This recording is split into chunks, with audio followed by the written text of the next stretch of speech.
সাগৰলৈ যেনেকৈ বহু দূৰ তেনেকৈ কংগ্ৰেছৰ অসমত চৰকাৰ বনোৱাটো বহুত দূৰ। অসমত কংগ্ৰেছে চৰকাৰ বনাবলৈ 64টা সমষ্টিত জিকিব লাগিব। তেওঁলোকে এই মুহূৰ্তত জিকিব পাৰে সংখ্যালঘু বসতি প্ৰধান 21টা বা 22টা সমষ্টিতহে। গতিকে তেওঁলোকে চৰকাৰ হিমন্ত বিশ্ব শৰ্মা ডাঙৰীয়াক জেলত পঠাবলৈকে তেওঁলোকে প্ৰথমে চৰকাৰ বনাব লাগিব। চৰকাৰটো বনাব নোৱাৰে, গতিকে তেওঁলোকৰ এই সপোনে হৈ থাকিব। এমটি ভেছেল চাউণ্ড মাছ বুলি কয়, ব্ৰহ্মাৰম্ভে লঘু ক্ৰিয়া বুলি কয়। যোনে ডাঙৰ ডাঙৰ কথা কয় সি কৰিব নোৱাৰে। খৰ্গে ডাঙৰীয়াই ভূপেন হাজৰিকাক কিয় ভাৰতৰত্ন দিয়া বুলি প্ৰশ্ন কৰিছিল।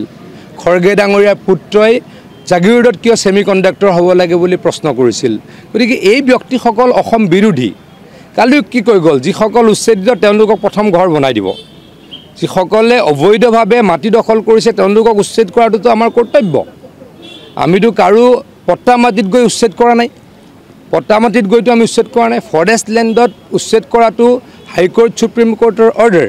সেই অৰ্ডাৰ মুখ্যমন্ত্ৰী ডাঙৰীয়াই পালন কৰিছে আৰু তাৰ বিৰোধিতা কৰিছে কোনে? খৰ্গে ডাঙৰীয়াই, ৰাহুল গান্ধী ডাঙৰীয়াই।